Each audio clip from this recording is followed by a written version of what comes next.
আমি সেই দূর থেকে লক্ষ্য করছি যে একটি মুরব্বি যে জমিতে বসে কাজ করছে এবং সে আসলে বৃদ্ধ বয়স হয়ে গিয়েছে এবং তারপরেও সে কাজ করছে।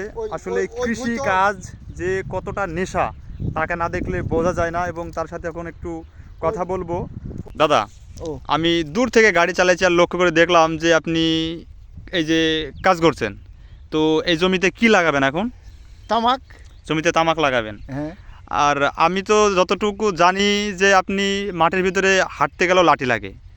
হ্যাঁ লাগে, না হলে তারপরেও এই যে দেখছি পাশে কোদাল নিয়ে আপনি যে আইল কোবাচ্ছেন, এই যে মাটি ঠিকঠাক করছেন, তাই না? তো আপনার তো হাঁপ লেগে যাচ্ছে, আমি দেখছি একটু করে কাটছেন। হাঁপ না লাগলে থাকে তো তাই তো দেখছি এখন এই বয়সে তো আপনার আর কাজ করার দরকার নাই।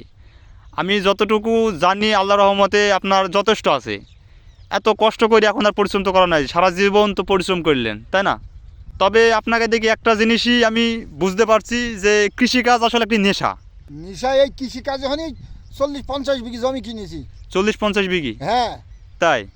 তাহলে জীবনে তো অনেক কিছু করেছেন, এই জন্য তোদের যে কত শোন। হ্যাঁ বলেন। তোরা কিরকম আত্মীয়, ওই ডাকুবার জমি আমার মা কিনে দিয়েছে আমাদের। আমার ফুইবু কি তখন টাকার দাম আছে, তো বলে কি হলে এই ব্যাপারেই 10-12 বিঘি জমি বেরিয়ে চলে যাবে। এই 3 বিঘি ধান আছে, ফকিরমনি ধান বেশি নিয়ে চলে যা। আর এত যদি আপাত বিপদে সঙ্গে সঙ্গে এসে হাজির। কারা? তোমার দাদা।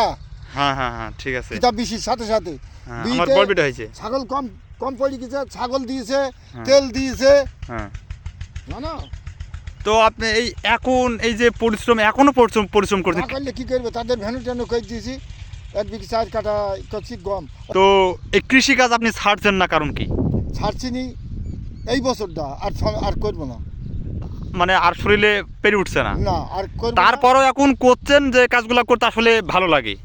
ভালো লাগে না, এই যে আমি কই তাহলে কি অবস্থা করতে দিল। তাই তো।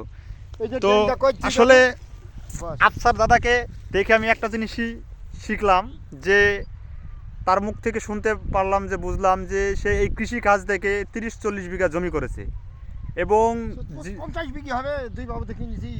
50 বিঘা পর্যন্ত সে জমি কিনেছে কৃষি কাজ করে।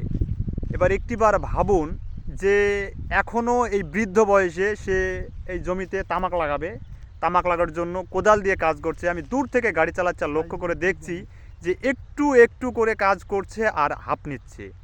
আসলে বিষয়টি খুবই একটি মানে মজাদার বিষয় বলতেই পারেন, কারণ এই বয়সে এসেও কৃষি কাজ করছে। আর আমরা অনেকে যুবক যারা আছি তারা বলি যে আমার কৃষি কাজ করতে ভালো লাগে না, আমি চাকরি করব, আমি করব, এটা করব, সেটা করব।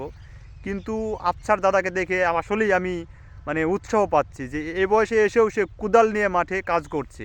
এখন পর্যন্ত সে চাইলেই কিন্তু কাজ না করে ঘরে বসে খাবার খেতে পারে, সব কিছু তার আছে, কিন্তু করছে শুধু সময়টা পার করছে। বৃদ্ধ বয়সে কাজ করছে, কাজটা করলে ভালো লাগছে। ফসলের সাথে একটা যে সম্পর্ক, মানে মাটির সাথে যে কৃষকের একটি সম্পর্ক, সেটা সে কখনোই ভুলতে পারছে না।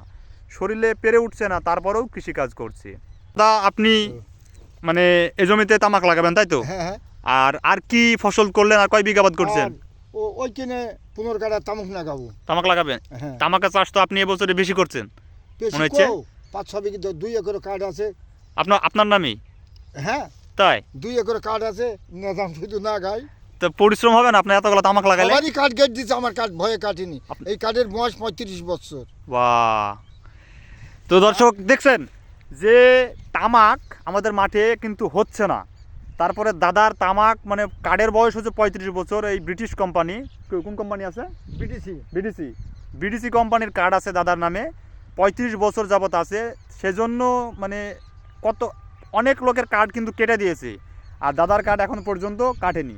আসলে সে কৃষক হিসেবে যে কতটা সুন্দর, কতটা ভালো লোক, আর কতটা যে পরিশ্রমী, তার এসব কথাগুলো শুনলেই বোঝা যায়। তাই কৃষককে কখনো অবহেলা করবেন না, কৃষিকাজকে অবহেলা করবেন না। কৃষিকাজ হচ্ছে মানে আমাদের বাংলাদেশের ঐতিহ্য, যা মাটি আর মানুষের সাথে এক গভীর বন্ধুত্ব। এই বন্ধুত্ব কখনো ভুলবার নয়। এটাই হচ্ছে কৃষকের ভালোবাসা।